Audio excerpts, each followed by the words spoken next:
जीवित महान पिता परमेश्वर, आपके पुत्र प्रभु यीशु मसीह के सामर्थ्य नाम से इस पवित्र और आपके विश्राम के दिन में हमने अभी तक आपकी आराधना की, भजन गाया, आपके लिए स्वामी महिमा किए, आपके नाम को जय जयकार किए, आपके नाम को हालेलुया ऊंचा किए, आपको प्रशंसा किए। स्वामी हम आपको धन्यवाद करते हैं।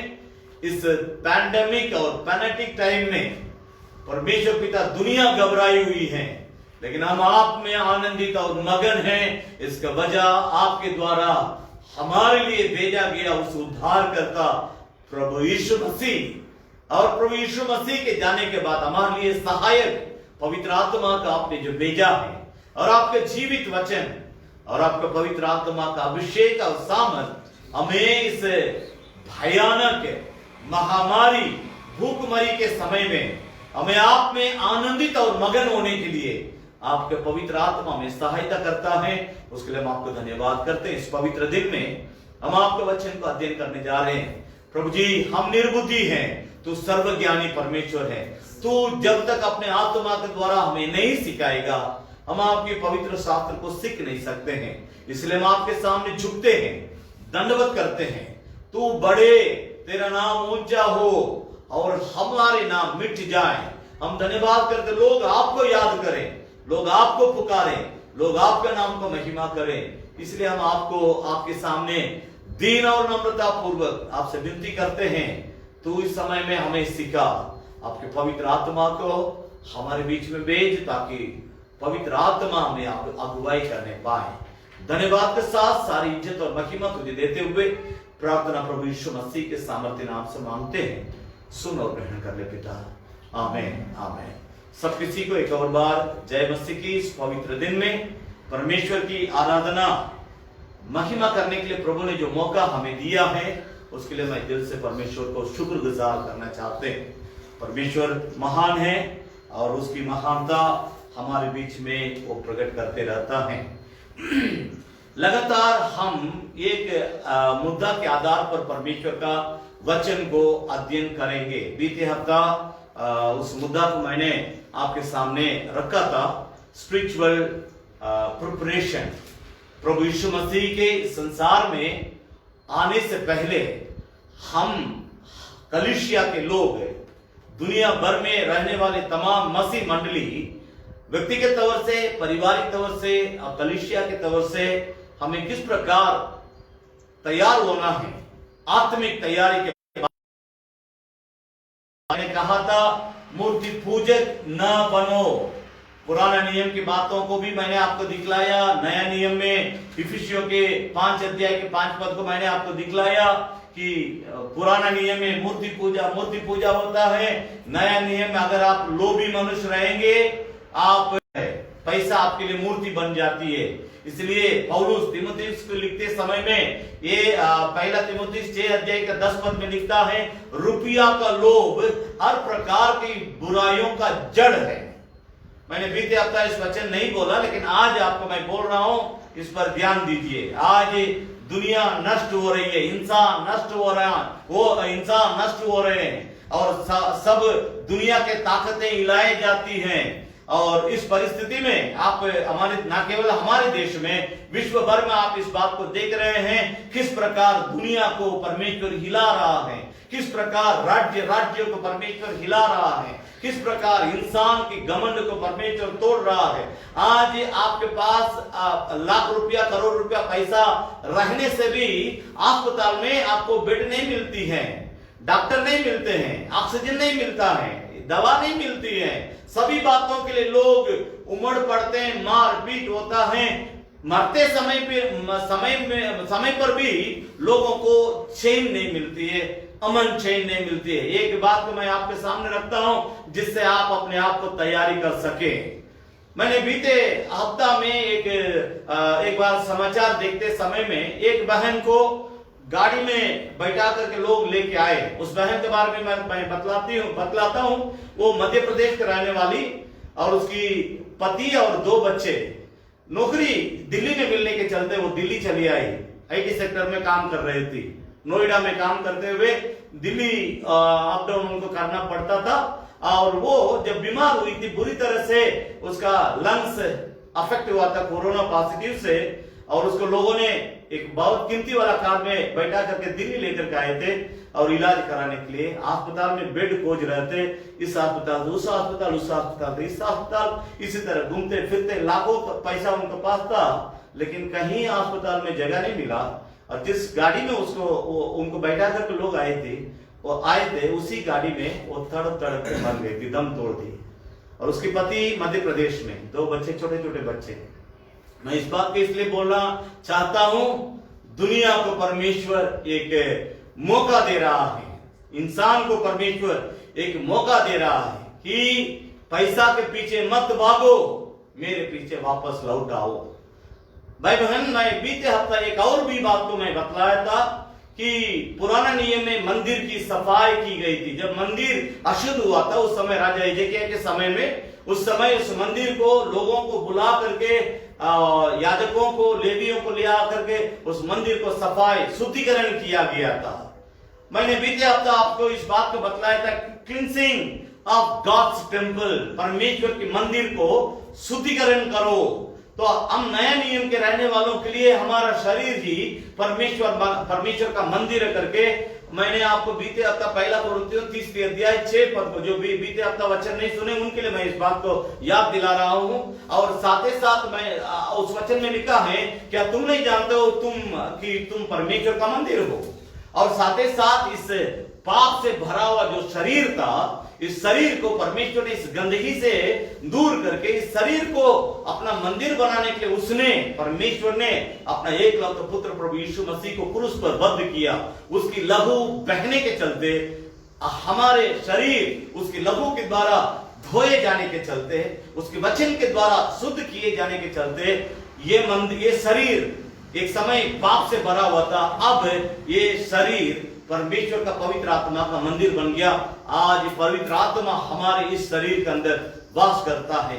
इसको पवित्र रखो, इसको शुद्ध रखो, हमेशा इसके अंदर शुद्धिकरण करते रहो, ताकि पवित्र आत्मा को तुम्हारे अंदर आने जाने में कोई तरह का रुकावट ना हो, उसके साथ संगति करने में कोई तरह का रुकावट ना हो। क्योंकि तुम्हारा शरीर तुम्हारा अपना नहीं है, तुम दाम दे करके मोल लिए गए हो। परमेश्वर ने अपना पुत्र के लहू के द्वारा, बलिदान के द्वारा हमें खरीद लिया है। इस बात को मैंने आपको बीते हफ्ता याद दिलाया था, 2 बात को मैंने बतलाया था। मैं फिर उसी मुद्दा के आधार पर और एक पॉइंट को मैं आज प्रचार करूंगा, परमेश्वर की इच्छा होगी अगला हफ्ता मैं एक और बात को आपके सामने रखूंगा। ध्यान दीजिए, मैं आज उसी मुद्दा के आधार पर प्रचार कर रहा हूं कि आत्मिक तैयारी, स्पिरिचुअल प्रिपरेशन, उसका मैं एक और बात को आपके सामने रखता हूं। ध्यान दीजिए, आज मैं आपके सामने खुले दिल के साथ परमेश्वर के वचन को रखना चाहता हूं। ध्यान दीजिए कि लौट आओ, परमेश्वर के पास लौट आओ। तैयारी, अनेक प्रकार की तैयारी। मैंने पहले हफ्ता कहा था, पहला तैयारी, संसार के लोभ से बचे रहो। अगर तुम लोभी इंसान बन जाओगे, परमेश्वर को खो दोगे, परमेश्वर के रिश्ता को खो दोगे, परमेश्वर से अलग हो जाओगे। इसलिए लोभ से बचे रहो। मैं सभी बातों को बोलने के लिए असमर्थ हूं, इसलिए समय कम है। ध्यान दीजिए, आप बीते हफ्ता का प्रचार को जरूर सुनिए, तब आपको समझ में आएगा। और अपना शरीर के बारे में मैंने आपसे कहा था कि शारीरिक शुद्धिकरण, cleansing of temple of God, परमेश्वर के मंदिर की सफाई रखो, पवित्र रखो, शुद्ध रखो, साफ रखो, ताकि परमेश्वर के आत्मा जो तुम्हारा शरीर को अपना मंदिर समझ के तुम्हारे अंदर वास करना चाहता है, उसको तुम्हारे अंदर आने में, रहने में कोई तरह का दिक्कत ना हो। मैं आज एक बात को आपके सामने लाना चाहता हूं, रिटर्निंग अनटू द लॉर्ड, परमेश्वर के पास लौट आओ।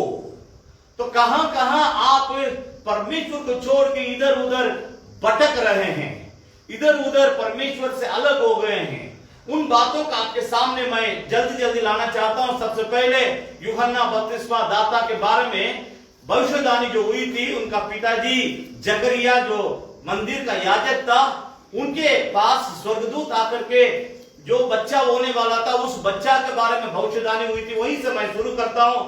और वो किस तरह जन्म लेगा, किस तरह लोगों को परमेश्वर के पास लेके आएगा। और प्रभु यीशु मसीह के बारे में भी मैं आपको बतलाना चाहता हूं। प्रभु यीशु भी उसी तरह जन्म लिया, लोगों को परमेश्वर के पास लेके आया। और इसी तरह प्रेरित लोग जितने यीशु मसीह के चेले थे, वे जहां भी जाकर के प्रचार किए, उनका एक ही एक उद्देश्य था कि जो बिखरे हुए लोग हैं, पाप से फंसे हुए लोग हैं, पाप के बंधन में जो फंसे हुए हैं, पाप के दलदल में जो गड्ढा में गिरे हुए हैं, उन्हें परमेश्वर के पास लेके आना।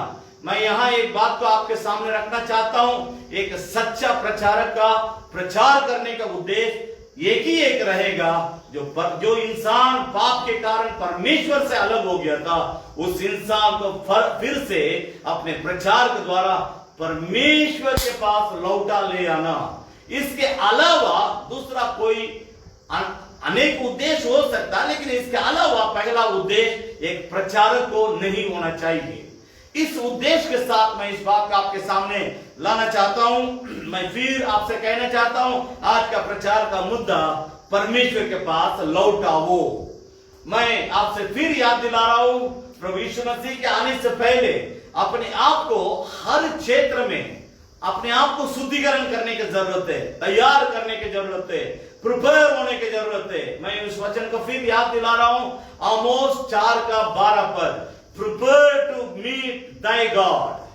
तुम्हारे परमेश्वर से मिलने के लिए तैयार हो जाओ। ये परमेश्वर का कमांड, आज्ञा है, ऑप्शनल नहीं है, आज्ञा है। ऑप्शनल मतलब करे या ना करे वो उसके लिए रास्ता है, लेकिन ये ऐसा नहीं। This is God's command, we must do and we must obey. हमें आज्ञा मानना है, उस आज्ञा के अनुसार हमें जीना है, चलना है, करना है।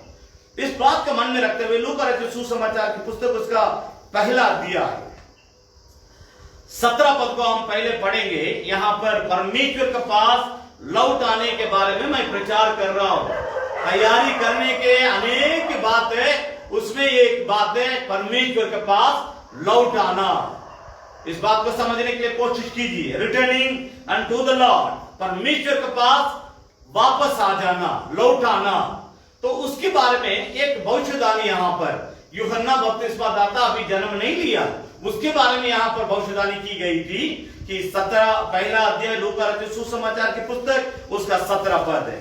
वह एलिया की आत्मा, वह एलिया की आत्मा और सामर्थ में होकर उसके आगे आगे चलेगा, और सामर्थ में होकर उसके आगे आगे चलेगा, कि पितरों का मन बाल बच्चों की कि पितरों का मन बाल बच्चों की ओर फिर दे, और आज्ञा न मानने वाले और आज्ञा न मानने वाले धर्मियों की समझ पर लाए, आज्ञा न मानने वालों को धर्मियों की समझ पर लाए, और प्रभु के लिए एक योग्य प्रजा तैयार करें। प्रभु के लिए एक योग्य प्रजा तैयार करें। भाई बहन, समझाने के लिए मेरे पास समय नहीं, क्योंकि एक बड़ा संदेश है, उसके समय के अनुसार आपके सामने लाना है। यहाँ 3 बात को, यहाँ यूहन्ना बपतिस्मा दाता के बारे में, उसके जन्म के बारे में इस पूरा अध्याय में है। आप बाद में जाकर के पढ़ लीजिए, सभी बातों को हम यहाँ पढ़ा नहीं सकते हैं, लेकिन एक बात पर ध्यान दीजिए, उसको 3 काम दिया जा रहा है। पितरों का मन लड़के बालों की ओर फिर दे, और आज्ञा न मानने वालों को धर्मियों की समझ पर लाए, प्रभु के लिए एक योग्य प्रजा तैयार करे। 18 पद में लिखा है, जकरिया ने स्वर्गदूत से पूछा। जकरिया यूहन्ना बपतिस्मा दाता का पिता और मंदिर का याजक। बाकी बातों को आप पढ़ के समझ लीजिए।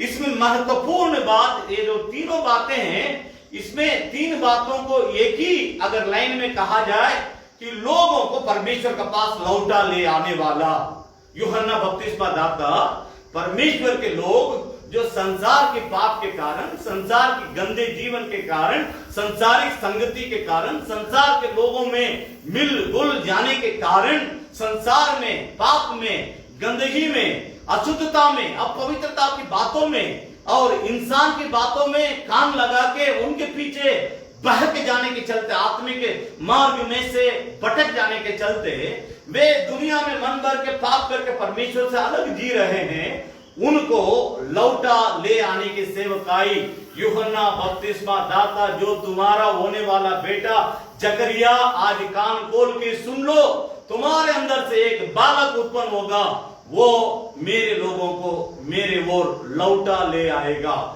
मैं सभी बातों को बोल नहीं सकता, आपको प्रयास करना, परिश्रम करना। जब तक आप प्रार्थना नहीं करेंगे, परिश्रम नहीं करेंगे, परमेश्वर के वचन को सीख नहीं सकते। लेकिन एक बात को मैं यहां पर जोड़ना चाहता हूं, ध्यान दीजिए। इस अध्याय के आखिरी में आ जाइए, 76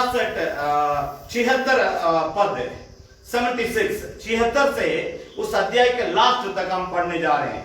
76 से पढ़ेंगे। और तू हे बालक परम प्रधान का वंशधर कहलाया जाएगा, क्योंकि तू प्रभु के मार्ग तैयार करने के लिए उसके आगे आगे चलेगा। यहाँ एक बात को समझ लीजिए, जो तैयार हैं वही प्रभु के मार्ग में लोगों को तैयार करके ले आ सकता है। आप तैयार हैं?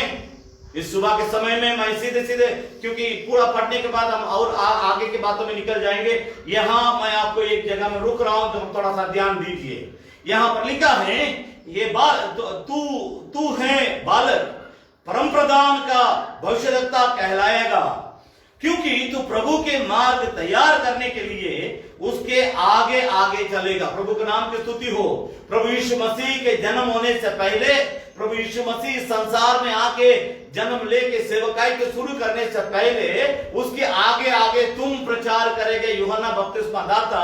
लेकिन तुम्हारा प्रचार करने का उद्देश्य, जरूर तुम भविष्यद्वक्ता कहलाया जाएगा, उद्देश्य ये होना है परमेश्वर के लिए मार्ग तैयार करे, लोगों को परमेश्वर का साथ लौटा ले आए। ये उद्देश्य होना चाहिए। 77 कि उसकी लोगों को ज्ञान दे, उद्धार का ज्ञान दे, जो उनके पापों की क्षमा से प्राप्त होता है। ये हमारे परमेश्वर की उसी बड़ी करुणा से होगा। ये हमारे परमेश्वर की उसी बड़ी करुणा से होगा, जिसके कारण ऊपर से हम पर घोर का प्रकाश उदय होगा, कि अंधकार और मृत्यु की छाया में बैठने वालों को ज्योति दे, और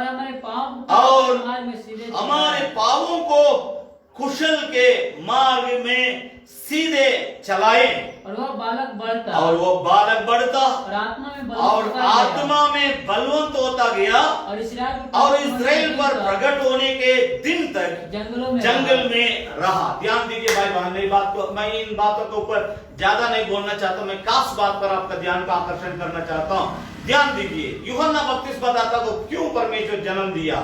एक बूढ़ा बहुत बुजुर्ग जकरिया नामक जो परमेश्वर का याजक, मंदिर का याजक था, उसके लिए उम्र तो बहुत ज्यादा हो गया। उसकी पत्नी का नाम एलिसबेथ, उसको दोनों को उम्र बहुत ज्यादा हो गया। क्या जरूरत पड़ गया इनके अंदर एक बच्चा को उत्पन्न करने के लिए? जैसे पुराने नियम में इब्राहिम और सारा के कोख में से परमेश्वर ने जिस तरह इसहाक को उत्पन्न किया था, क्या जरूरत पड़ गया परमेश्वर के इन दोनों बूढ़े दंपति और इन दोनों पति पत्नी जो बूढ़े हैं, बुजुर्ग हैं, मर गया उनका शरीर, उनके अंदर से यूहन्ना बपतिस्मा दाता को जन्म देने का उद्देश्य क्या है? परमेश्वर एक बात पर ध्यान देता है, परमेश्वर के लिए योग्य प्रजा को तैयार करना।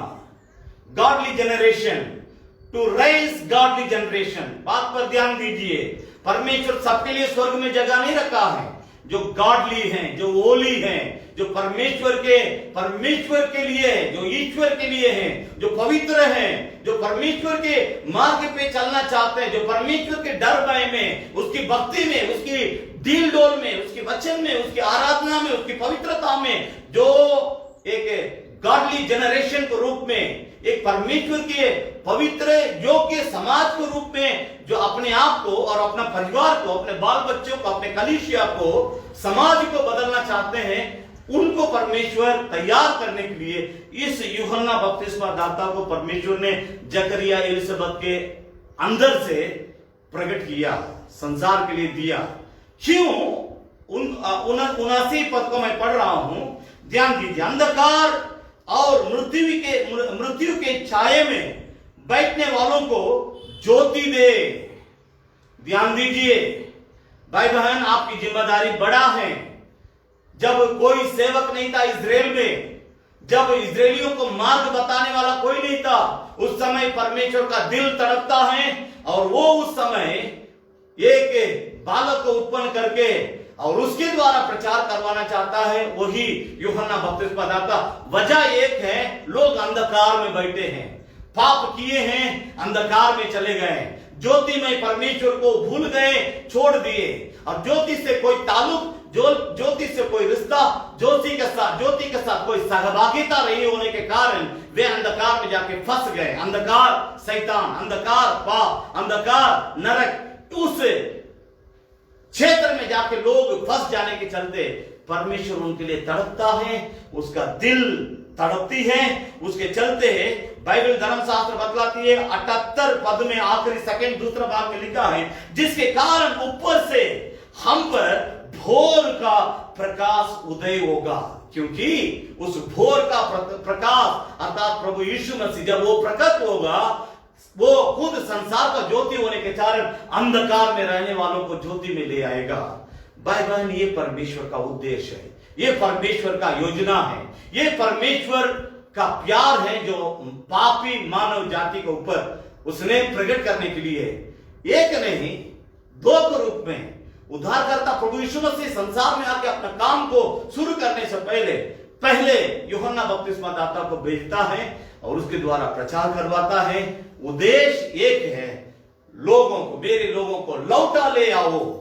और यूहन्ना बपतिस्मा दाता एक ही उद्देश्य से प्रचार किया, हे परमेश्वर के लोगों, मन फिराओ, परमेश्वर के पास लौटाओ। ध्यान दीजिए, आज आपको इस संसार के आखिरी समय में यही मौका आपको दिया जा रहा है, विश्व भर की कलीसिया को दिया जा रहा, सब सेवक को दिया जा रहा, सब अगुओं को दिया जा रहा, यीशु के नाम में पाए जाने वाले हर एक व्यक्ति को दिया जा रहा। न केवल परमेश्वर अपने लोगों को ये मौका देता है, परंतु विश्व भर में जो जितने अन्य जाति लोग हैं जो हमारा उद्धारकर्ता को नहीं जानते, उनके लिए प्रभु यीशु मसीह मौका देता है। क्योंकि मेरा बाइबल धर्मशास्त्र बतलाती है, दूसरा पत्रस 3:9 में लिखा है, एक भी आत्मा नष्ट होना परमेश्वर की इच्छा नहीं है। इस उद्देश्य के साथ ध्यान दीजिए, मैं इस प्रचार को आगे की ओर ले जाना चाहता हूं।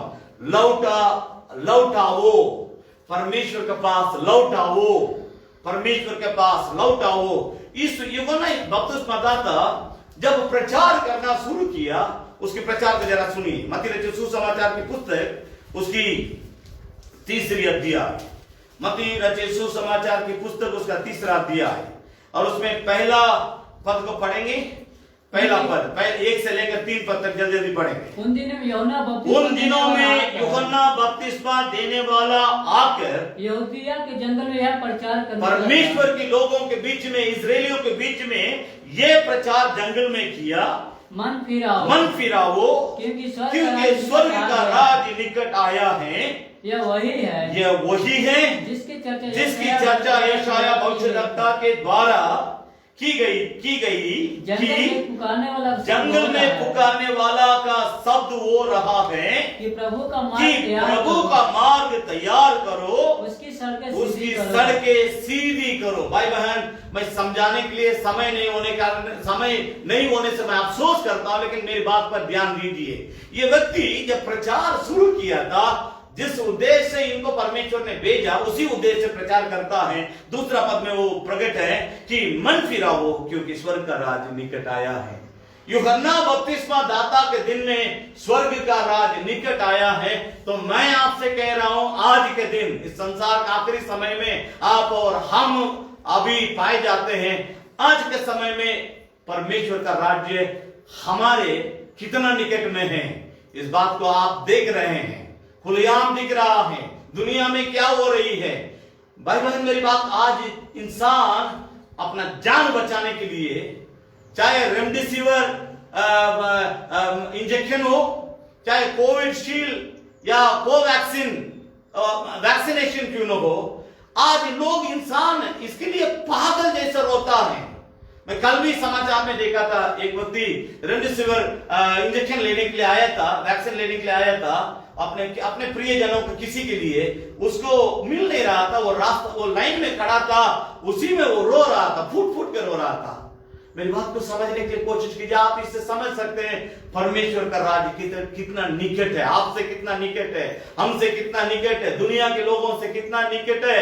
ये परमेश्वर का दिस इज फाइनल कॉल। अगर मैं कहूंगा इस संदेश का अगला दूसरा कोई अगर मुद्दा इसके लिए रखना चाहिए तो मैं आपसे कहना चाह रहा हूं फाइनल कॉल, परमेश्वर का आखिरी पुकार है, परमेश्वर का आखिरी बुलाहट है। वो इंसान को बुलाता है, लौटाओ अपने तमाम पापों से, लौटाओ अपने तमाम गुनाहों से, लौटाओ अपने तमाम गंदे जीवन से, लौटाओ अपने तमाम अंधकार की बातों को छोड़ के, लौटाओ इस दुनिया के तमाम शैतानिक हरकतों से मन फिरा के लौटाओ करके परमेश्वर हमें पुकारता है। इस यूहन्ना बपतिस्मा दाता की एक और बात को मैं आपके सामने रखना चाहता हूं, ध्यान दीजिए। इसी अध्याय में ध्यान दीजिए, 8 पद से लेकर पढ़ेंगे, 8 से लेकर 12 पद तक फटाफट पढ़ेंगे। इसलिए मन फिराव की योग्य फल सो मन फिराव की योग्य फल लाओ। अपने अपने मन में यह न सोचो, अपने अपने मन में यह ना सोचो कि हमारा पिता इब्राहिम है, क्योंकि मैं तुमसे कहता हूँ कि परमेश्वर इन पत्थरों से इब्राहिम के लिए संतान उत्पन्न कर सकता है। अब कुल्हाड़ा पेड़ों की जड़ पर रखा हुआ है, इसलिए जो पेड़ अच्छा फल नहीं लाता वो काटा और आग में झोंका जाता है। मैं तो तुम्हें पानी से मन फिराव का बपतिस्मा देता हूँ, परंतु जो मेरे बाद आने वाला है, प्रभु यीशु मसीह के बारे में ये कहता है, मेरे बाद आने वाला है वो मुझसे शक्तिशाली है, मैं उसकी जूती उठाने के योग्य नहीं। वो इतना बड़ा भविष्यद्वक्ता प्रभु यीशु मसीह के सामने अपने आप को तुलना करके कहता, मैं उसका जूती को उठाने के लिए, जूता उठाने, चप्पल उठाने के लिए भी, उसका वो जो पहनता उसका जूती उठाने के लिए भी मैं योग्य नहीं हूं। आप यहाँ पर 1 मिनट रुक जाइए, इस जगह में आप अपने आप को तुलना कीजिए। यूहन्ना बपतिस्मा दाता यीशु मसीह के साथ तुलना करके कहता है, उसकी पवित्रता के सामने मैं कुछ नहीं हूं, क्योंकि वो परम प्रधान परमेश्वर का पुत्र है। उसकी सेवा के सामने मेरे सेवा कुछ नहीं है, उसकी काम के सामने मेरा काम कुछ नहीं है, उसके प्रचार के सामने मेरा प्रचार कुछ नहीं है, उसकी आत्मिकता के सामने मेरा आत्मिकता कुछ नहीं है। मैं सीधे कह रहा हूं, यूहन्ना बपतिस्मा दाता कह रहा, मैं सीधे कह रहा हूं, उसका मेरा प्रभु यीशु मसीह का जूता को भी उठाने के लिए मैं योग्य नहीं हूं। कभी कभी थोड़ा सीखने के बाद दिमाग इतना मोटा हो जाता है।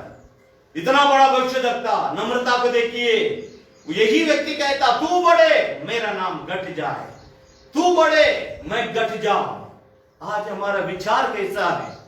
प्रभु यीशु मसीह, परमेश्वर पिता, स्वर्गीय राज, परमेश्वर का वचन, पवित्र आत्मा, अगर हम इस रीति से सही तौर से हम पाले पोसे जाएंगे, अगर सही तौर से हम परमेश्वर के साथ रिश्ता बनाए रखेंगे, जिस तरह इस यूहन्ना बपतिस्मा दाता कहता है, हम भी उसके सामने झुक जाएंगे और उससे कहेंगे मैं भी उसके जूते उठाने के लिए योग्य नहीं। आज आपका विचार कैसा है? इस बात को समझ लीजिए, सोचते हुए 12 पद को पढ़ेंगे। उसका सुख उसके हाथ में है। पर प्रभु यीशु मसीह के बारे में यूहन्ना बपतिस्मा दाता कहता है, प्रभु यीशु मसीह का सुख उसके हाथ में है, और वो अपना खलिहान अच्छी रीति से अर्थात कलीसिया को, मंडली को, परमेश्वर के लोगों को अच्छी रीति से साफ करेगा, और अपने गेहूं को तो खत्ते में इकट्ठा करेगा, अपने गेहूं को खत्ते में इकट्ठा करेगा, परंतु भूसी को उस आग में जलाएगा, भूसा को वो आग में जलाएगा जो बुझने की नहीं। भाई बहन, मेरी बात को समझने की कोशिश कीजिए।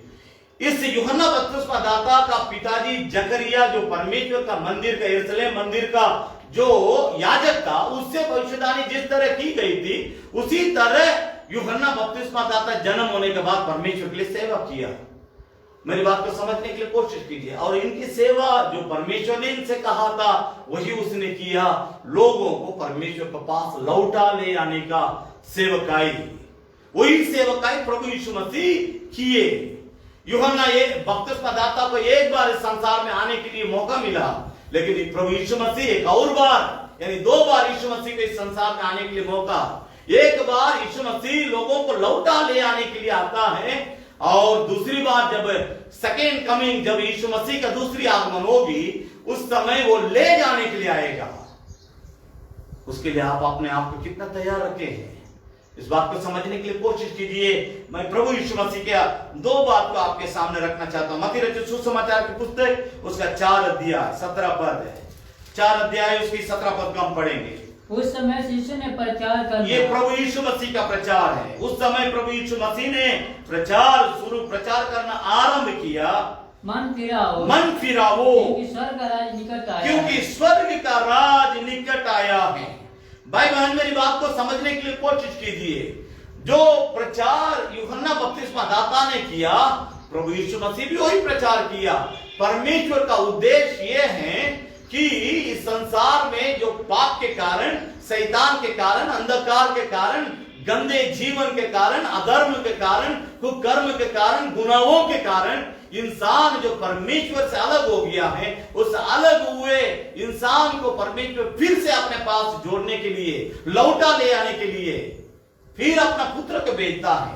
प्रभु यीशु पुत्र इस संसार में आकर तो वही प्रचार करता है। ध्यान दीजिए। वो एक और बात को मैं यहां पर जोड़ना चाहता हूं। लूका रचित सुसमाचार की पुस्तक उसकी 13 अध्याय, लूका रचित सुसमाचार की पुस्तक उसका 13 अध्याय 1 से लेकर 5 पद तक थोड़ा फटाफट पढ़ेंगे। उस समय कुछ लोग आ पहुंचे, उस समय कुछ लोग आ पहुंचे और उससे उन गलीलियों की चर्चा करने लगे। गलीलियों की इस बात को समझने के लिए कोशिश कीजिए।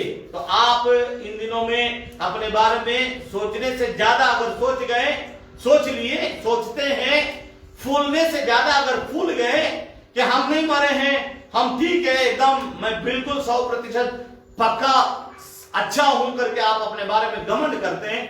परमेश्वर इस संसार में जो घटनाएं हुई है उस घटना को लेकर के प्रभु यीशु मसीह अपने समय में लोगों को इस बात को खुलासा करते हुए लोगों से बातचीत करता है। किस प्रकार? हम फिर एक लाइन में बोलना चाहते हैं, आपके पड़ोसी लोग मर गए होंगे, आपके रिश्तेदार लोग मरे होंगे, आपके गांव वाले मरे होंगे, आपके शहर में लोग मरे होंगे, आपके कलीसिया में भी कोई मर गया होगा, आपके रिश्तेदार लोग में कोई मर गया होगा, आपके मोहल्ला में, आपके गांव में, आपके नगर में, शहर में, आपका बहुत लोग आपके सामने मरे होंगे। टीवी में आप जरूर देख रहे हैं इन बातों को। लेकिन आप इस समय में अपने बारे में क्या समझते हैं?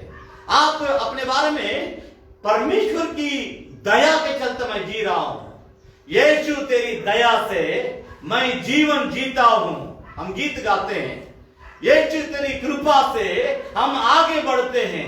तो परमेश्वर की दया और उसकी कृपा दोनों के चलते आप जी रहे हैं करके इन दिनों में आप अपने मुंह से अंगीकार करते हैं, या मरने वालों को देख करके मैं सही हूं, मैं बिल्कुल एकदम पवित्र हूं, इस तरह आप अनजाने में अपने अंदर घमंड करते हैं।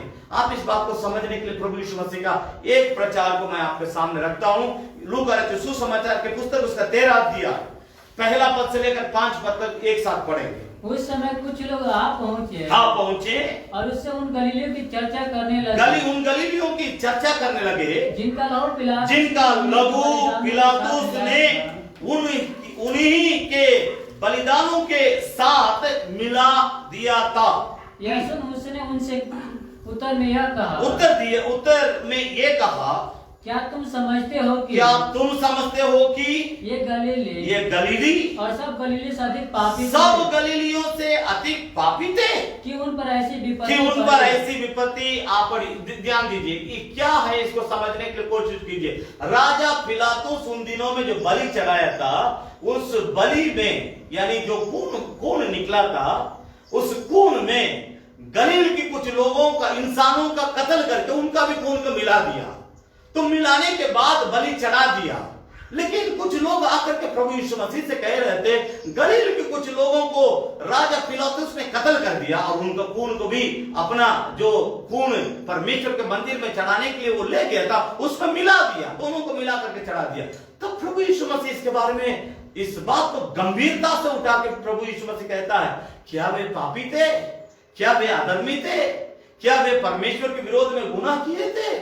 अब इसके चलते वे मारे गए, इसके चलते उनको खून इस प्रकार मिला दिया गया। तुम क्या अपने बारे में सोचते हो? मरने वाले बहुत पापी हैं, मैं बहुत पवित्र हूं करके अपने बारे में सोच के अनजाने में भीतर घमंड करते हो। इस बात पर ध्यान दो, मैं आपसे भी कह रहा हूं, इस बात पर ध्यान। आप बहुत पवित्र हैं इसलिए आप जीवित हैं, ये मत सोचे। नम्र हो जाएं, दीन हो जाएं, परमेश्वर के सामने मुंह का बल गिरे।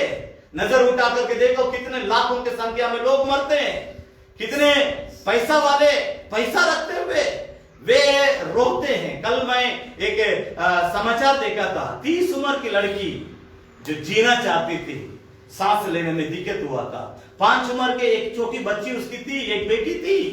30 उम्र की बच्ची लड़की सांस ले नहीं पा रही थी, उसको ऑक्सीजन प्रॉब्लम हुआ था, लंग्स में गड़बड़ी हो गई थी, फेफड़ा में गड़बड़ी हो गई थी, इतना बुरी तरह से इंफेक्शन हो गया था। वो कह रही थी कि मेरी बेटी को मैं देखना चाहती हूँ, कौन मेरे बेटी को मेरे सामने ला करके दिखाएगा, मैं जीना चाहती हूँ, मरना नहीं चाहती हूँ। लेकिन अंत में वो किसी डॉक्टर से रिक्वेस्ट की थी, कोई एक बाजा का म्यूजिक थोड़ा सा बजाइए, मैं सुनना चाहती हूँ। सुनते सुनते अपना सर हिलाते हिलाते एक तरफ गिर गए, मर गए। आप बहुत अच्छे हैं इसलिए आप जीवित है क्या जी? आप अपने बारे में क्या सोचते हैं? आप अपने बारे में क्या समझते हैं? आप बहुत पवित्र हैं और बहुत सच्चा है, बहुत ईमानदार है, बहुत आप परमेश्वर के एकदम दिल में आप रहते हैं। ना ना ना ना ना, ये सब बकवास बंद कीजिए। प्रभु यीशु मसीह का प्रचार को सुनिए। तीसरी बात 3, 4, 5 पद को पढ़ेंगे। मैं तुमसे कहता हूं कि नहीं, मैं तुमसे कहता हूं कि नहीं, परंतु यदि तुम मन न फिराओगे, परंतु यदि तुम मन नहीं फिरोगे तो तुम सब इसी रीति से नष्ट तुम सब इसी रीति से नष्ट हो जाओगे। या क्या तुम समझते हो कि क्या तुम समझते हो कि वे 18 जन जिन पर वे 18 जन जिन पर सिलो का गुम्मट गिरा और वे दबकर मर गए थे यरूशलेम के और सब रहने वालों से अधिक अपराधी थे। मैं तुमसे कहता हूँ कि नहीं, परंतु यदि तुम मन न फिराओगे, यदि तुम मन नहीं फिरोगे तो तुम सब इसी रीति से तुम सब 2 बार यहाँ 5 वचन के अंदर प्रभु यीशु मसीह कहता, तुम मन नहीं फिरोगे, तुम भी इसी तरह मारे जाओगे, तुम भी इसी तरह नष्ट हो जाओगे, तुम भी इस तरह। वक्त कहता है मैं इसलिए जीवित हूं मेरा परमेश्वर का बड़ी करुणा के कारण, मैं इसलिए जीवित हूं। अगर आप सच्चा परमेश्वर का भक्त हैं, अगर आप उस अनुग्रहकारी परमेश्वर का संतान हैं, आप अपने मुंह से यही बयान करेंगे कि मैं इसलिए जीवित हूं मेरा परमेश्वर का करुणा के बदौलत, अनुग्रह के बदौलत। इस सुबह के समय में आप कितना मन फिराए हुए, कितना परमेश्वर के नजदीक लौट आ रहे हैं, दुनिया के देख रहे हैं, दुनिया की बातों को देख रहे हैं। आपका दिल कितना परमेश्वर के पास आने के लिए आपको उस्काता है। पवित्र आत्मा, परमेश्वर का वचन, सेवकों का प्रचार आप बहुत सुनते हैं, लेकिन आपका दिल में किस प्रकार की बातें हो रही है? परमेश्वर के पास आ रहे हो, नजदीक आ रहे हो, लौट आ रहे हो, परमेश्वर का आवाज आपको सुनाई पड़ता है। सुबह के समय में मैं फिर नम्रता से कहता हूं, आप और हम जीवित हैं, ये हमारे पवित्रता के कारण नहीं, परमेश्वर की बड़ी करुणा के कारण। इस बात पर ध्यान दीजिए। मैं प्रेरितों के 3 बातें आपके सामने रखता हूं, थोड़ा सा समझने के लिए कोशिश कीजिए। प्रेरितों का काम की पुस्तक उसकी 3री अध्याय 19 और 20 पद को पढ़ेंगे। प्रेरितों का काम उसकी 3री अध्याय 3 अध्याय और उसमें 19 और 20 पद को पढ़ेंगे। इस अध्याय को आपको पढ़ के बाद में समझ लेना होगा। यहाँ पर पतरस और यूहन्ना दोनों परमेश्वर के यरूशलेम के मंदिर में वे जा रहे थे। वहां पर एक जन्म से लंगड़ा बैठा हुआ था, वो भीख मांग रहा था। उस समय वहां पर वे दोनों जा रहे थे। उन दोनों को देखकर वो कहता है, कुछ दीजिए साहब, कुछ दीजिए, मदद कीजिए हमारे लिए, मैं जन्म से लंगड़ा हूं। तो उसके लिए वो लोग कहते हैं कि हमारे पास ना सोना है ना चांदी है, लेकिन एक नाम है, नासरी यीशु के नाम से मैं कह रहा हूं, उठो चलो फिरो। उसी वक्त व्यक्ति कूदने लगा, उठने लगा, दौड़ने लगा। मेरे पैरों, इस घटना जब हुई थी, घटना होने के बाद वहां पर एक बात की चर्चा होती है, उसी के बारे में यहां पर हम पढ़ते हैं। 3री अध्याय 19 और 20 पद को पढ़ेंगे। इसलिए मन फिराओ और लौट आओ तुम्हारा पाप मिटाया जाए, जिससे प्रभु के सम्मुख से विश्रांति के दिन आए। इसे प्रभु के सम्मुख में शांति का दिन आए, विश्राम का दिन आए, और वह यीशु को भेजे, और वह यीशु के भेजे जो तुम्हारे लिए पहले ही से ठहराया गया है। भाई बहन बात पर ध्यान दीजिए। जो व्यक्ति जन्म से लंगड़ा था उसको परमेश्वर ने जिलाया, यानी उसका पैर को ठीक किया। उसका पैर में जो भी चलने का शक्ति नहीं थी, प्रभु के नाम, यीशु के नाम, नासरी यीशु के नाम से वे चंगे किए। लोग देखकर का अचंभे हो गए। उस समय लोगों के सामने पतरस और यूहन्ना प्रचार करते हुए कहते हैं, मन फिराओ, तुम्हारे लिए भी अद्भुत काम हो सकता है, तुम भी बच सकते हो, तुम भी इस प्रकार के बड़े आश्चर्य कर्मों को देख सकते हो, लेकिन मन फिराओ और परमेश्वर के पास लौट आओ। नंबर 1, प्रेरितों का काम की पुस्तक से मैं बोल रहा हूं। दूसरी बात को एक और बात को एक जगह में पढ़ेंगे, 8 अध्याय, थैंक यू जीसस, 8 अध्याय, और उसमें पहले 22 पद को पढ़ेंगे। 22 पद, 8 का 22। इसलिए अपनी इस बुराई से मन फिराकर, अपनी बुराई से मन फिराकर प्रभु से प्रार्थना कर, संभव है तेरे मन का विचार क्षमा किया जाए। संभव है कि तेरी मन का विचार क्षमा किया जाए। ध्यान दीजिए, यहाँ इस पूरा अध्याय का आप बाद में पढ़ेंगे तो अच्छा रहेगा, लेकिन खास तौर से 14 पद से लेकर 24 पद तक इस 10 वचन को 11 वचन के एक साथ जरूर मिलकर के बाद में पढ़ लीजिए। मेरे पास आपके लिए समय नहीं है, मेरे पास ध्यान दीजिए। यहाँ साफ तौर से बतलाया जाता, प्रेरित लोग कहते हैं कि एक व्यक्ति आकर के कम से कम 20 पद से लेकर पढ़ेंगे।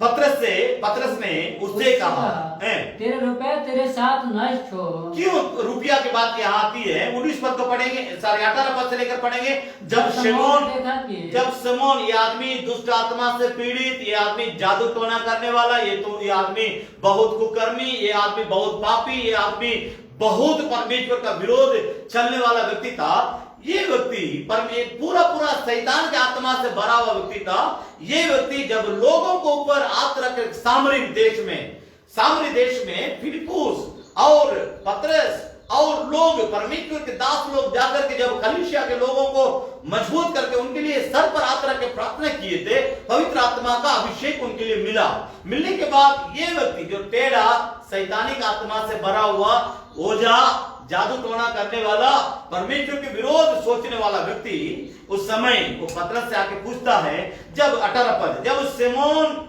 ने, उसका नाम सिमोन ने आके देखा और प्रेरितों का हाथ रखने से पवित्र आत्मा दिया जाता है, तो उनके पास रुपया ला करके कहा। क्या कहा? किनके पास आकर के कहता है? पतरस से आके कहता है। 19 पद को पढ़ेंगे। यह अधिकार मुझे भी दो। ये अधिकार पैसा देकर के खरीदना चाहता है। ध्यान दीजिए भाई बहन, आज ऐसा लोग हैं, इसलिए मुझे इस बात का आपके सामने रखना पड़ता है। पैसा के लिए सेवकाई और परमेश्वर का दिया हुआ वरदान को बेचने वाले लोग हैं पैसा कमाने के लिए। ये व्यक्ति, ये जादू टोना करने वाला ओझा है, परमेश्वर के विरोध में रहने वाले और पूरा पाप से भरा हुआ व्यक्ति, ये व्यक्ति कहता मैं पैसा दे रहा हूं, पैसा ले लो, और जो हाथ रखने से पवित्र आत्मा लोगों को मिलता वो वरदान मुझे दे दे। 19 पद से लेकर पढ़ेंगे कि जिस किसी पर हाथ रख वो पवित्र आत्मा पाए। पतरस ने उससे कहा तेरा रुपये तेरे साथ नाश हो, क्योंकि तूने परमेश्वर का दान रुपयों से, परमेश्वर का वरदान, पवित्र आत्मा का वरदान को पैसा दे के खरीदना चाहता है। इसका विचार क्या है? अगर ये दान, ये वरदान मैं जिस किसी पर हाथ रखूंगा पवित्र आत्मा मिलेगा, उससे मैं ज्यादा पैसा कमा लूंगा। इसका सोच गलत है, इसका विचार गलत है। आज मैं बहुत दुख से इस बात का आपके सामने कहता हूं कि कितने सेवकों को मैंने देखा, किसी बीमार आदमी आकर प्रार्थना करने के लिए रुकता है और उसे कहेंगे 5,000 दो, 10,000 दो, 50,000 दो, 1 लाख दो, नजदीक में आके मेरे रूम में, मेरे घर में आके प्रार्थना करोगे 5 लाख दो। बिक्री होता है, परमेश्वर का वरदान बिक्री होता है। जो व्यक्ति परमेश्वर के नाम में रहते हुए परमेश्वर का दिया हुआ वरदान को बिक्री करता है, वो व्यक्ति सिमोन के समान है, क्योंकि ये बेचना ही चाहता है, ये पैसा कमाना चाहता है। प्रभु यीशु मसीह का संदेश को मैं आपको सुना रहा हूं, बाद में जाके पढ़ लीजिए, मत्ती 8 अध्याय 10 अध्याय के बाद में पढ़ लीजिए। प्रभु यीशु मसीह ने कहा, परमेश्वर जो तुम्हें सेंत मेहनत में दिया है, तुम सेंत मेहनत में लोगों को दिया करो। मुफ्त में हमें मिला अभिषेक, हमने अभिषेक पाने के लिए पैसा परमेश्वर को नहीं दिया है। कोई हमारे योग्यता, हमारे कुवत और लियाकत को परमेश्वर ने नहीं देखा। परमेश्वर ने हम पर दया किया। हम लोगों जितने अभिषेक पाए हुए लोग हैं, मैं आपसे हाथ जोड़ के कहता हूं, परमेश्वर हमारे ऊपर भरोसा किया, इसलिए इस अभिषेक के दिया, पैसा कमाने के लिए नहीं। कितने लोगों को मैंने देखा है, किसी विश्वासी गांव से फोन करेंगे कि भैया जी मैं बहुत ज्यादा बीमार हूं, मेरे पास आकर के थोड़ा प्रार्थना करके जाइए, तो आने जाने का पेट्रोल का पैसा दे देंगे, मेरे गाड़ी में तेल डाल देंगे। भाई बहनी सब हुआ है, हमने देखा है। सुबह के समय में मेरी बात को समझने के लिए कोशिश कीजिए। दिल से आप परमेश्वर के पास लौट आओ। चाहे यूहन्ना बपतिस्मा दाता हो, चाहे यीशु मसीह हो, चाहे प्रेरित लोग क्यों न हो, सबका प्रचार एक है। लोगों से वे लोग एक ही बात की संबोधित किया, एक ही बात को प्रचार में कहा, परमेश्वर के पास लौट आओ, परमेश्वर के पास वापस लौट आओ। यहां पर लिखा गया है 21 और 22 पद के एक साथ पढ़ देंगे। इस बात में ना तेरा हिस्सा है, ना बांटा है, क्योंकि तेरा मन परमेश्वर के आगे सीधा नहीं है, इसलिए अपने इस बुराई से मन फिराओ, प्रभु से प्रार्थना करो। संभव है तेरा मन का विचार क्षमा किए जाएगा। ध्यान दीजिए भाई बहन, मेरी बात को समझने के लिए यहाँ लिखा है, क्योंकि तेरा मन परमेश्वर के आगे सीधा नहीं है। कितने विश्वासियों को मैंने देखा है, कितने सेवकों को मैंने देखा है, परमेश्वर के सामने जीवन सीधा नहीं होने के कारण 5 साल हो गया प्रभु में आए हुए, 10 साल हो गया प्रभु में आए हुए, 15 साल हो गया प्रभु में आए, 25 साल हो गया प्रभु में आए हुए।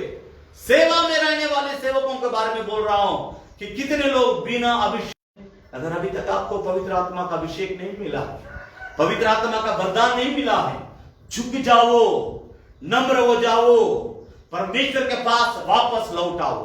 नंबर 3, प्रेरितों का काम की किताब में बोल रहा हूं, 17 अध्याय, ध्यान दीजिए। 17 अध्याय उसका 30 पद को पढ़ेंगे, जल्दी जल्दी पढ़ेंगे। 17 अध्याय प्रेरितों का काम के पुस्तक, उसका 17 अध्याय का हम 30 पद को, इंसान को मन फिराने के लिए परमेश्वर मौका देता है। आज मन फिराओ, परमेश्वर के पास लौट आओ। मैं आपसे कहना चाहता हूं, मेरी बात को समझने के लिए कोशिश कीजिए। इस बात को समझने के लिए मैं कुछ वचनों को इसके साथ जोड़ करके पढ़ाना चाहता हूं। ध्यान दीजिए। 27 पद से लेकर हम 30 पद तक, 31 पद तक, 27 से 31 तक एक बार एक साथ पढ़ेंगे कि वे परमेश्वर को ढूंढे, कदाचित उसे ठटोल कर पा जाएं, तो भी वो हमसे किसी से दूर नहीं, क्योंकि हम उसी में जीवित रहते और चलते और फिरते और स्थिर रहते हैं। जैसे तुम्हारे कितने कवियों ने भी कहा, हम तो उसी के वंशज हैं, कि हम तो उसी के वंश भी हैं। अतः परमेश्वर का वंश होकर हमें ये समझना उचित नहीं ईश्वर सोने या रुपए, कि ईश्वर सोने या रुपए या पत्थर मनुष्य के कारीगरी और कल्पना से गढ़े गए हो। इसलिए परमेश्वर परमेश्वर अज्ञानता के समय में ध्यान नहीं दिया, उनके ऊपर ध्यान नहीं दिया। पर वहां एक संदेश जरूर आपको मिलेगी कि लौट आओ, परमेश्वर के पास लौट आओ, परमेश्वर के पास लौट आओ, परमेश्वर के पास लौट। हम जितने वचन का अभी तक आपको इस प्रचार में पढ़ करके सुनाए हैं, सब नया नियम में से, लेकिन पुराने नियम की 3 बात को जल्दी जल्दी हम पढ़ेंगे। पढ़े एजेकिएल भविष्यद्वक्ता की पुस्तक, उसमें हम 18 अध्याय पुराना नियम में 3 वचन को मैं आपके सामने रखना चाहता हूं, क्योंकि कभी कभी परमेश्वर पुराना नियम नया नियम में एक तरह बात करता है कि नहीं, इसको समझ नहीं पाते हैं। उसके चलते कभी कभी हम बातों को समझने में थोड़ा सा गड़बड़ी कर लेते हैं। इस बात को समझने के लिए हम इसमें 18 अध्याय एजेकेल उसमें 18 अध्याय और उसमें हम पढ़ेंगे 30 से लेकर 32 पद तक पढ़ेंगे। प्रभु यहोवा की यह वाणी है, प्रभु यहोवा की ये वाणी है, हे इस्राएल के घराने, मैं तुमसे हर एक मनुष्य का न्याय उसकी चाल चलन के अनुसार ही करूंगा। आपके पास 1 मिनट कलम होगा तो अंडरलाइन कर ले। आप दूसरों के बारे में ज्यादा बकवास करना बंद कीजिए। वो गलत है, ये गलत है, ये पापी है, वो चोरी करता, वो झूठ बोलता, वो कानाफूसी करता, ये करता, वो करता, सब बकवास बंद कीजिए। आप अपने बारे में पहले देखिए, परमेश्वर आपसे क्या कहना चाहता है। बाइबल धर्मशास्त्र बताते हैं, मैं तुम में से हर एक मनुष्य का न्याय उसकी चाल चलन के अनुसार करूंगा। पश्चाताप करो और अपने सब अपराधों को छोड़ो, तभी तुम्हारा अधर्म तुम्हारा ठोकर खाने का कारण न होगा। 31 पद है। अपने सब अपराधों को जो तुमने किए हैं दूर करो अपना मन और अपने आत्मा बदल डालो। हे इस्राएल के घराने, तुम क्यों मरो। 32 पद है।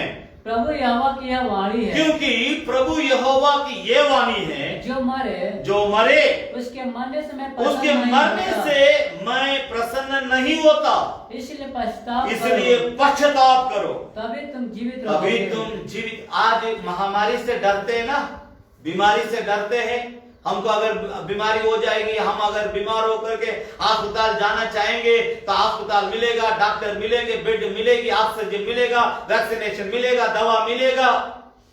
ये सब घबराहट छोड़ो, तुम अपने पापों के प्रति पश्चाताप करो। तुम्हारे ऊपर जो दंड देने वाला परमेश्वर है, तुम्हारा जो न्याय करने वाला परमेश्वर है, उससे डरो, उसके पास लौटाओ। ओसे भविष्यद्वक्ता की पुस्तक, एक बात और मैं आपको दिखाना चाहता हूं। ओसे भविष्यद्वक्ता की पुस्तक, उसमें 14 अध्याय, आखिरी अध्याय, उसमें पहला और दूसरा पद को पढ़ेंगे। पहला और दूसरा पद, ये इस्राएल, मैं सीधे बोल रहा हूं। पहले भी वचन में आप पढ़े थे इस्राएल मतलब परमेश्वर की कलीसिया, परमेश्वर के लोग। आज वही परमेश्वर आपसे बात करता है। यूहन्ना बपतिस्मा दाता से किया होगा, यीशु मसीह के द्वारा करता है और प्रेरितों के द्वारा करता है। मैं आज आपके सामने प्रचारक होकर के परमेश्वर का वचन का आपके सामने करता हूं। तो इस वचन के द्वारा परमेश्वर आपसे फिर सीधे बातचीत करता है। फिर परमेश्वर कहता है, हे इस्राएल, अपने परमेश्वर यहोवा के पास लौटाओ। आज का प्रचार का मुद्दा यही है, लौटाओ। परमेश्वर आपको बुलाता है, हे इस्राएल, हे मेरे लोग, हे मेरी प्रजा, अपने परमेश्वर यहोवा के पास लौटाओ हो, क्योंकि तूने अपने अधर्म के कारण ठोकर खाई है।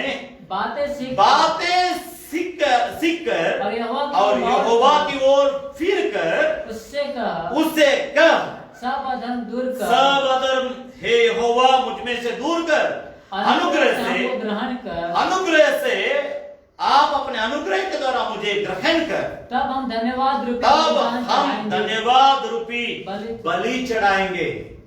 बहुत लोग परमेश्वर से दूर है, लेकिन धन्यवाद बहुत मन भर के करते हैं।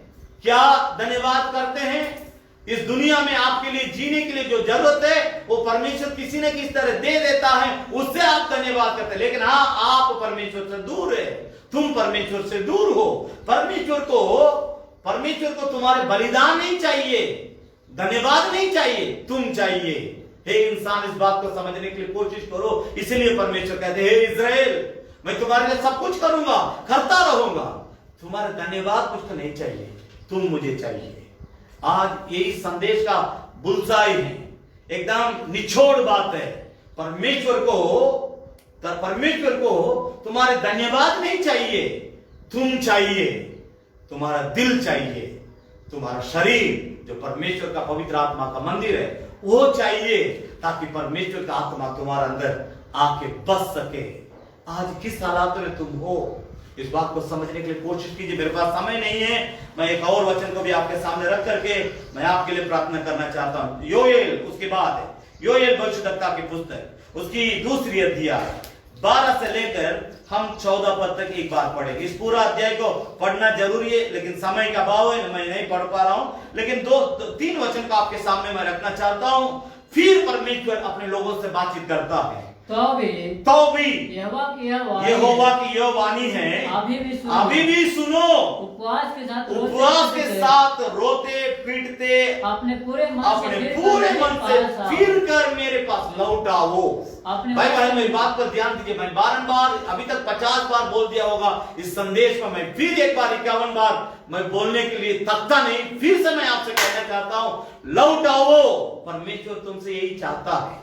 अगर तुम परमेश्वर के पास नहीं आओगे, तुम अरबों रुपया भी अगर परमेश्वर को दे दोगे, उससे वो कभी खुश नहीं होगा। परमेश्वर तुम्हारे पैसे के लिए नहीं मरा, परमेश्वर तुम्हारे धन संपत्ति के लिए नहीं मरा, परमेश्वर तुम्हारा दान के लिए नहीं मरा, परमेश्वर तुम्हारा धन्यवाद के लिए नहीं मरा, परमेश्वर तुम्हारे लिए मरा। इसलिए तुम लौट आओ। 13 पद, एक मिनट 12 पद से पढ़ेंगे। तो भी यहोवा की ये वाणी है, अभी भी सुनो। उपवास के साथ रोते पीटते अपने पूरे मन से फिर कर मेरे पास आओ। अपने वस्त्र नहीं, अपने मन को फाड़ कर अपने परमेश्वर यहोवा के पास लौटाओ, क्योंकि अनुग्रहकारी, दयालु, विलंब से क्रोध करने वाला, करुणानिधि और दुख देकर पछताने वाला परमेश्वर है। 14 पद, क्या जाने वो फिर कर पछताएं और ऐसा आशीष दे जिससे तुम्हारा परमेश्वर यहोवा का अन्न बलि और अर्थ दिया जाए। मैं समझाने के लिए मेरे पास समय नहीं, 11 बज गया। मेरी बात पर ध्यान दीजिए। मैं एक व्यक्ति को आपको याद दिलाता हूं। आप लूका रचित सुसमाचार की पुस्तक उसका 15 अध्याय को निकालें। ध्यान दीजिए, इस व्यक्ति के बारे में आपको जानना जरूरी है। इस प्रचार को आप इसी के द्वारा समझ पाएंगे। एक व्यक्ति को 2 बेटा था। छोटा बेटा अपना पिताजी से पैसा लेकर के, धन संपत्ति को लेकर के अपना घर छोड़ के, पिता को छोड़ के अपना घर छोड़ के भाग गया। संसार का पाप, मनोरंजन, शरीर का अभिलाषा से उसका मतलब हो गई। इसलिए ना पिता चाहिए, ना घर चाहिए, ना घर के लोग चाहिए। मुझे संसार चाहिए, पाप चाहिए, मनोरंजन चाहिए। मैं परमेश्वर के साथ नहीं रहूंगा, मैं शैतान के साथ रहना पसंद करता हूं करके वो व्यक्ति अपना घर छोड़ के वापस चला गया। बाइबल धर्मशास्त्र बतलाती है, लूका रचित सुसमाचार की पुस्तक उसका 15 अध्याय 18 पद से लेकर हम पढ़ेंगे। 18 पद से लेकर लूका रचित सुसमाचार की पुस्तक उसका 15 अध्याय हम उसमें 18 पद से लेकर पढ़ेंगे। जल्दी जल्दी पढ़ेंगे। मैं अब उठकर अपने पिता के पास जाऊंगा, मैं अब उठकर अपना पिता के पास जाऊंगा और उससे कहूंगा कि पिताजी मैंने स्वर्ग के विरोध में और तेरे विरोध में, तेरी दृष्टि में पाप किया है। अब मैं इस योग्य नहीं रह गया कि तेरा पुत्र कहलाऊं। मुझे अपनी एक मजदूर की तरह तो अपने घर में नौकर के तरह रख ले। तब वो उठकर अपने पिता के पास चला आया। अभी दूर ही में था कि उसके पिता ने उसको देखकर तरस खाया और दौड़कर उससे पास आकर के गले लगाया और बहुत चुमा। पुत्र ने उससे कहा, पिताजी मैंने स्वर्ग के विरोध में और तेरे दृष्टि में पाप किया है और अब इस योग्य नहीं रहा, अभी मैं इस योग्य नहीं रहा कि तेरा पुत्र कहलाऊं। परंतु पिता ने अपने दासों से कहा, अच्छे से अच्छा वस्त्र निकाल, जाके इस फटा हुआ वस्त्र काटाओ, अच्छा वस्त्र पहनाओ और उसके हाथ में अंगूठी और उसके पांव में जूती पहनाओ। 24 पद में लिखा है, क्योंकि मेरा पुत्र मर गया था, फिर जी गया, खो गया था, अब मिल गया। और वे आनंद करने लगे। मेरे प्यारों, मेरी बात को समझने के लिए कोशिश कीजिए। आज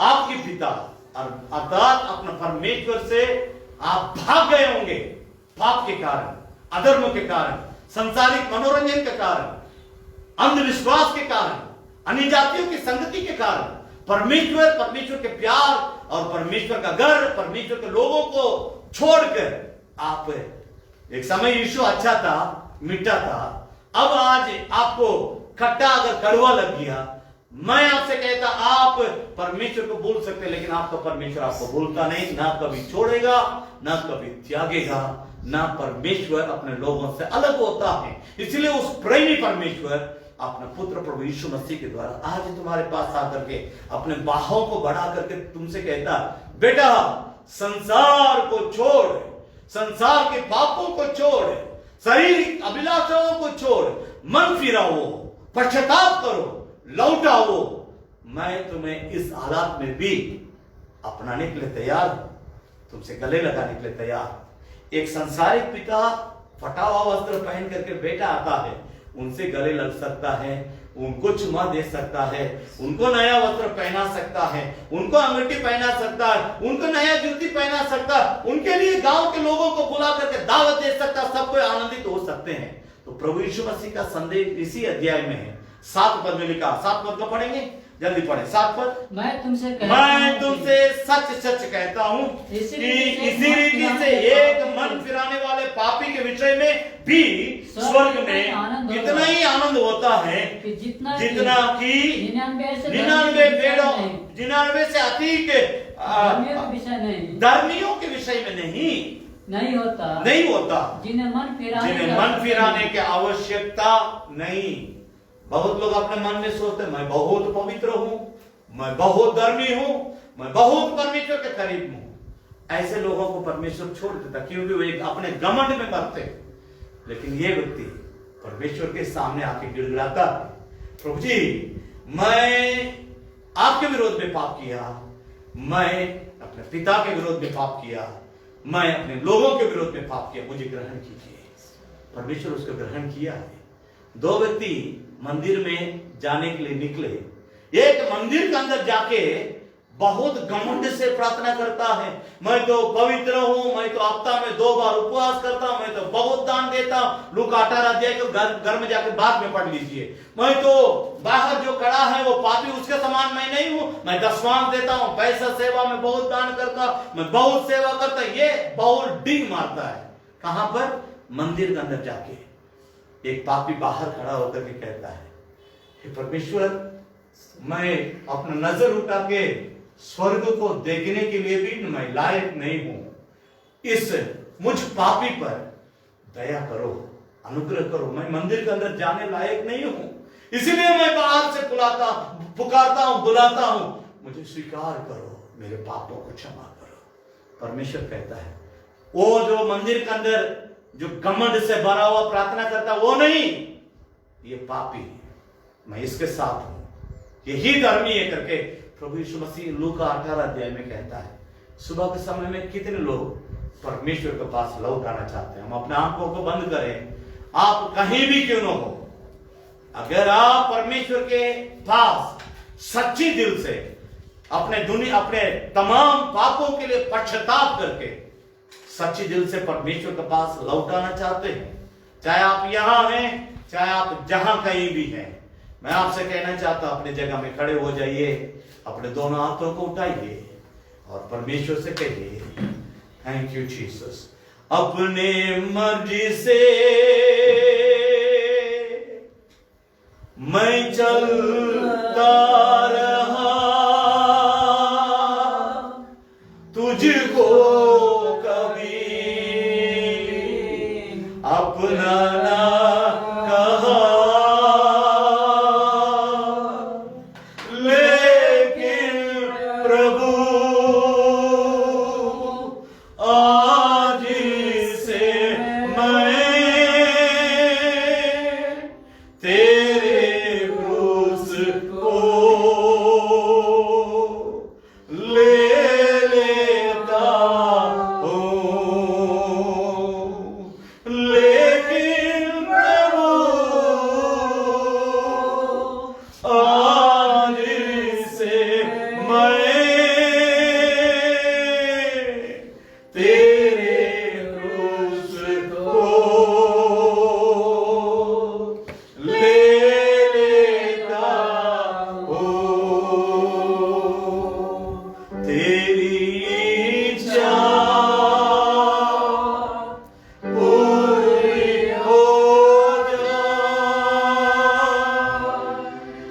तेरे हाथों में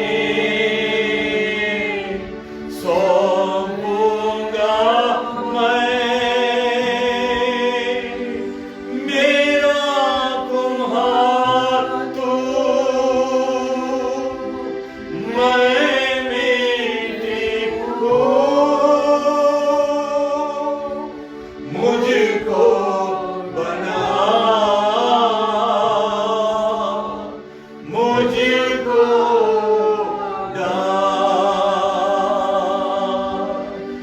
मेरा कुम्हार तू, मैं मिट्टी हूँ, मुझको बना, मुझको डाल। दयालु जीवित महान पिता परमेश्वर, तेरे लहू हमें सब पापों से शुद्ध करता है। यीशु का लहू हमें सब पापों से शुद्ध करता है। तू आज अपने लहू से जितने लोग हाथ उठा करके आपके सामने संपूर्ण मन से अपने पापों से पश्चाताप करके आपके पास लौट आए हैं, इन सबों को अपने पवित्र लहू से धो करके शुद्ध कीजिए और इनसे गले लगाइए। इन्हें तो अपने बाहों में ले लीजिए स्वामी। हम प्रार्थना करते हैं तेरे संगति से इसके बाद कभी भी अलग ना होने पाए, तेरे प्रेम से कभी भी अलग ना होने पाए, तेरी पवित्रता से कभी भी अलग ना होने पाए। प्रभु तेरा नजर में इन्हें रख, तेरे पवित्र आत्मा के अगुवाई में इन्हें अगुवाई कर। तेरा वचन प्रभु तेरा नाम इन्हें संभालने पाए, तुझ में बने रहने के लिए प्रभु तेरे लौटाने समय तक तुझसे अलग ना होने पाए। आज जो लौटाए प्रभु तेरे लौटाने समय तक तेरे साथ बने रहने के लिए अनुग्रह प्रदान कीजिए। धन्यवाद के साथ सारी इज्जत और महिमा तुझे देते हुए प्रार्थना प्रभु यीशु मसीह के सामर्थ्य नाम से मांगते सुनो ग्रहण कर ले पिता, आमीन। अब हमारा पिता परमेश्वर का प्रेम, प्रभु यीशु मसीह का अनुग्रह, पवित्र आत्मा की संगति और उसकी सहभागिता हमारे प्रभु यीशु मसीह के लौटाने समय तक हम सबों के साथ बने रहने पाए, आमीन। हे मेरे मन यहोवा को धन्य कर, हे मेरे मन उसके पवित्र नाम को धन्य कर। हे मेरे मन यहोवा को धन्य कर और उसकी किसी भी उपकार को तू नहीं भूलना, आमीन, आमीन। परमेश्वर आप सबों का आशीर्वाद दे। सब किसी को जय मसीह।